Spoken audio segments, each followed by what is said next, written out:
two quantitative variables. We're going to look at scatterplots and the idea of correlation, association, and causation. So some examples of two or more quantitative variables. Here I have a selection of 20 metropolitan areas, sources the FBI, and I have their population, their percent poverty, percent unemployment, and murders per 100,000 people. And I asked the computer here to make a graph of percent unemployed versus murders per 100,000. And when I look at this, I see an uphill trend to these points. I see an association between percent unemployed and murders per 100,000. I'm just going to write that idea down.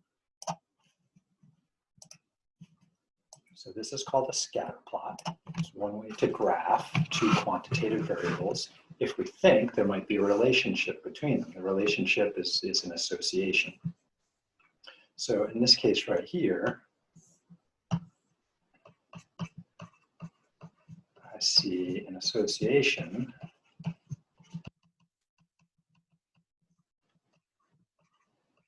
between percent unemployment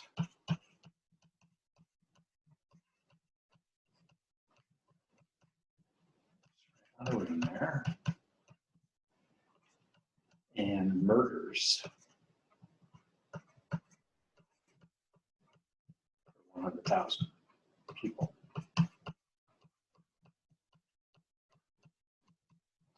And in this case, what I mean by association is if I guess I should be more clear, let's see, in a certain city,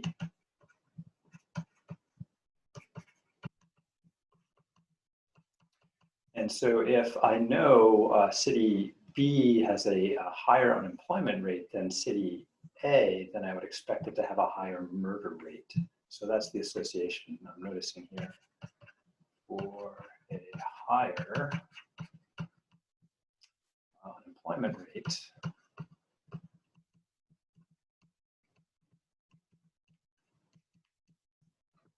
there seems to be a higher murder rate.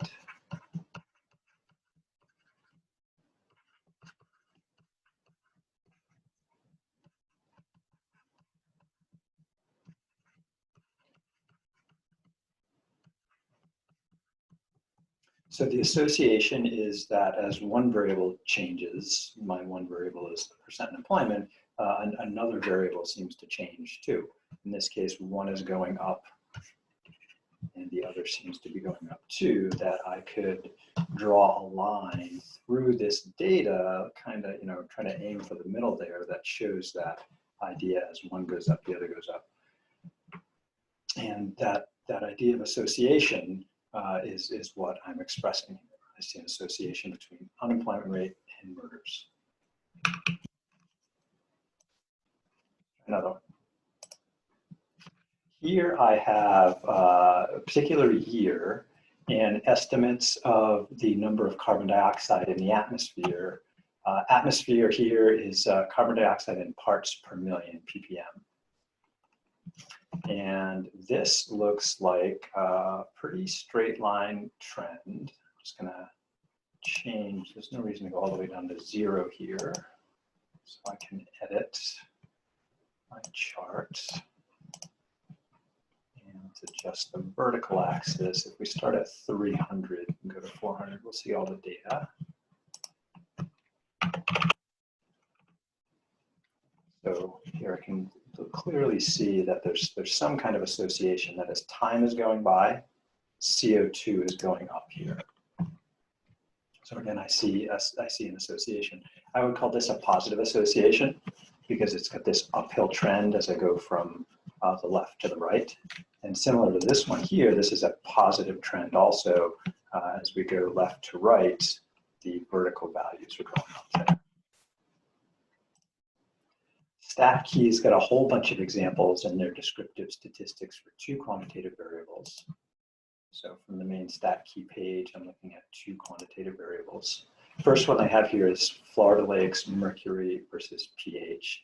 And when you look at a data set like this or a graph, even though there may be titles, it might not always be clear what they mean. What does CO2 mean? Right, so I had to look that up, and I found eventually it was atmospheric CO2 in parts per million. Merged per 100,000, pretty straightforward. Percent unemployment, that's pretty straightforward. Here, what does mercury mean? So they mention over here it's average mercury. Well, average mercury of what? And for any particular data set you pick in StatKey here, descriptions of these variables are going to be located in the book. So here, this would be chapter section 2.5, 2.6, and in the back of the book. So just note on if you're using StatKey and block text, oops, this is covered, and variable descriptions can be found in sections 2.5 and 2.6, and then the back of the book has a glossary with more detailed data set descriptions, what each column means. So the average mercury, each dot here is a particular lake in Florida, and they caught a bunch of fish, and then they did an autopsy of the fish and tried to see how much mercury was in the fish on average. And so they have this measure called average mercury. And the other one here is pH. So that's is this the water very basic or very acidic? So they have the pH level reading here for each lake from multiple samples of water. So we have pH of the lake versus the average mercury in the fish. And I kind of see a downhill trend to this. It's pretty scattered, pretty blown up. The program here has this button called Show Regression Line that tries to throw a line that is kind of the average line between these points. And the way that happens mathematically is they're trying to minimize the distance away from every point. So this line right here, if we compared how far each point is from the line vertically, this line has minimized that distance of all the points from the line. So it's called the line of best fit. In this case, a linear regression line. StatKey's got a lot of different examples that we could play with, like cricket chirps is a cute one here. So this is chirps per minute of observed crickets. So here a cricket chirped 123 times in a minute, and then this is the temperature in degrees Fahrenheit on the side. So when it was about 67.5 degrees outside, a researcher noticed that crickets were making about 123 chirps per minute. When it was 78.5 degrees outside, they were counted 182 chirps per minute. And this one's got a pretty good uphill trend there. And if we throw the line on there, we can see the points aren't very far from the line compared to the Florida lakes. There's quite a bit of scattered stuff going on there. Now this line is going downhill, so I would say there's a negative association. We measure the association with an idea called correlation. So with this data right here, there is a positive correlation because it's uphill, it has a positive slope. So positive slope, right, the line's going uphill from left to right, is related to a positive correlation.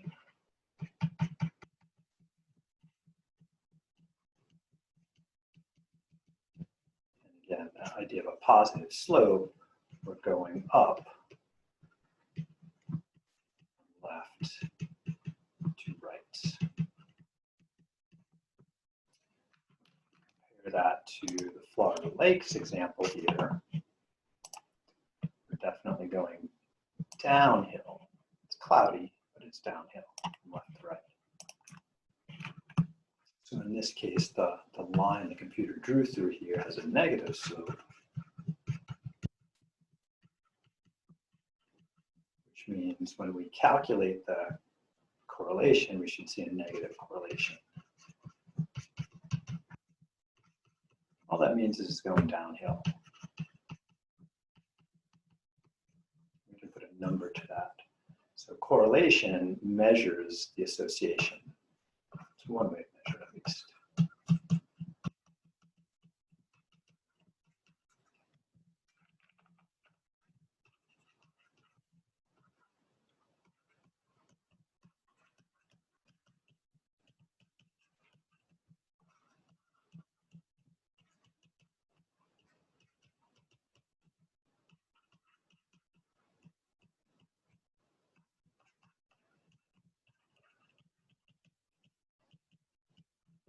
And StatKey automatically measures that for us, and it gives us a number to go along with the correlation. So if we look back at the StatKey screen, they have a correlation of negative 0.575.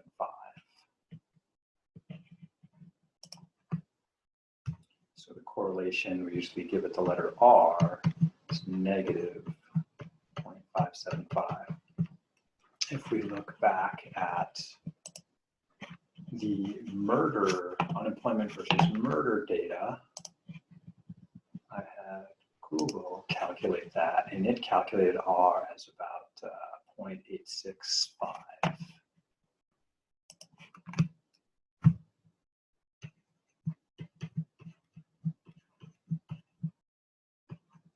And typically I use a lowercase r, but spreadsheets often throw an uppercase r at us, so it doesn't matter too much. So sometimes you see this, it's just a lower r. And that's a measurement correlation, often called the correlation coefficient. Just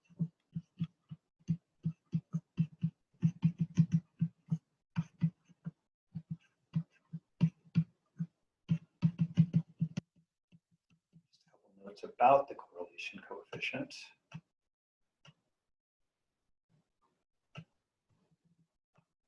R, correlation coefficient. StatKey automatically finds it for us. I'll show you how to do it in a spreadsheet in a minute. But to think about what this tells us, I'm just going to make a number line here. The correlation coefficient could be as high as 1, and it could be as low as negative 1. And right in the middle is 0. If we have numbers that are between 1, 0, and 1, this is what we call positive correlation. If we have numbers between negative 1 and 0, that's what we call a negative correlation. And all the positive and negative really mean is this one's going downhill if we look at the graph.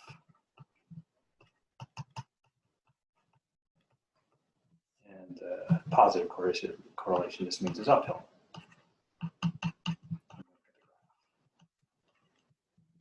Uphill, trend is downhill. Other things to think about with the correlation, the closer it is to 1, this is a strong correlation, or to negative 1, that would be strong also. But if it's close to 0, then that's a weak correlation. And I can't really give you a number, the cutoff about what's strong and what's weak. It just kind of depends on the data. But you know, we might just say like maybe negative 0.5 is kind of in the middle. It's like not strong, it's not weak, it's just in the middle. 0.5 kind of similar. But sometimes we could say 0.5 is important for a correlation coefficient, or negative 0.5. In other situations, it's not going to be important. That's a more complicated question. We're not going to get to look at that this week. If you took a second course in statistics, you would take a look at that idea about how to determine if a specific correlation coefficient is actually really good for this data or not.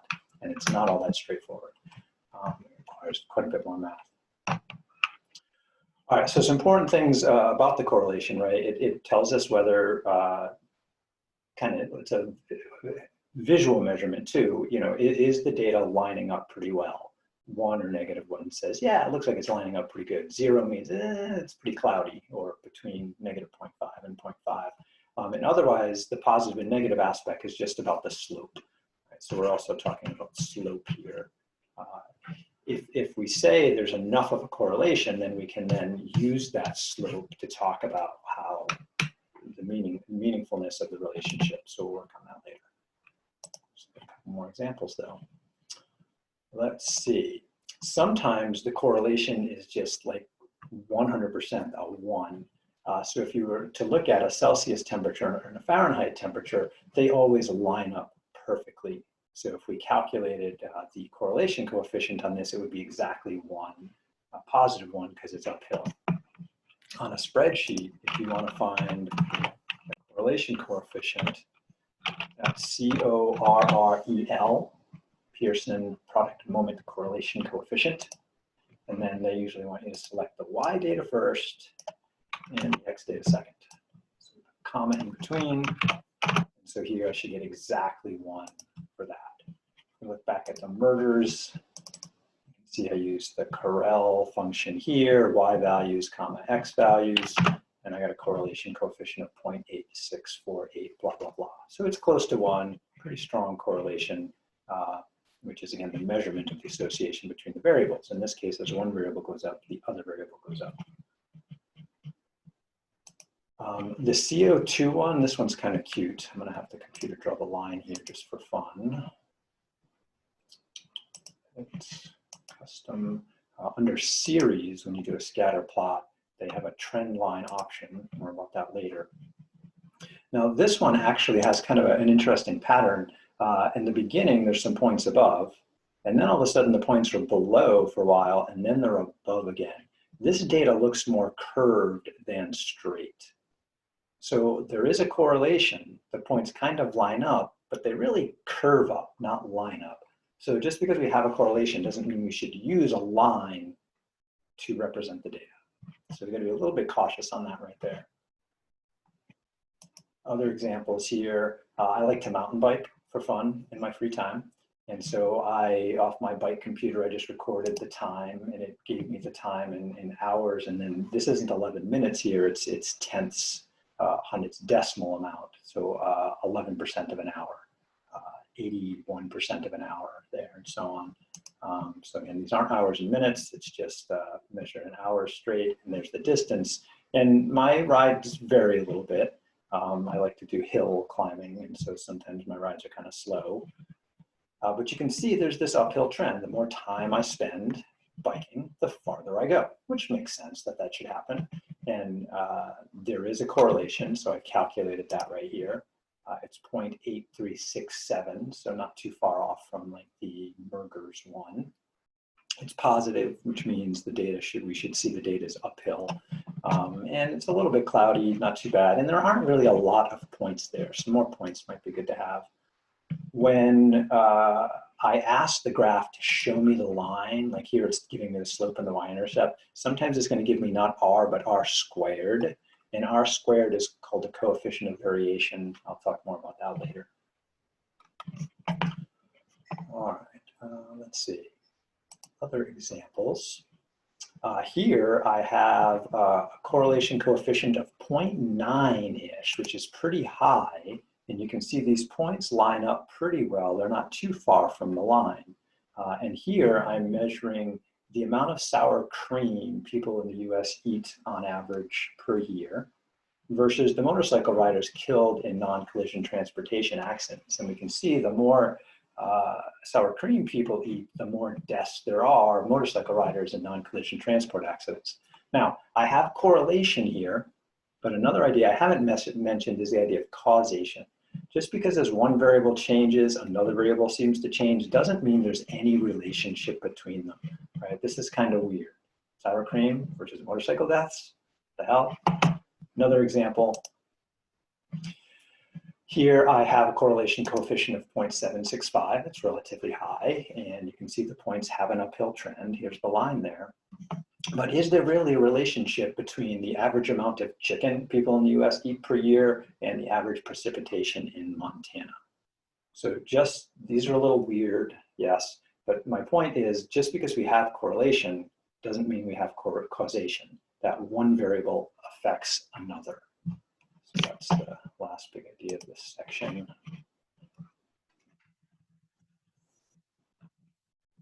Correlation, right? That measurement, does there seem to be a visual trend?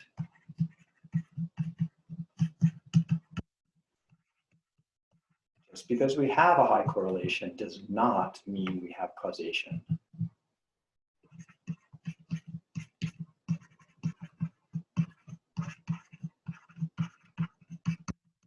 And by causation, I mean one variable forces another to change.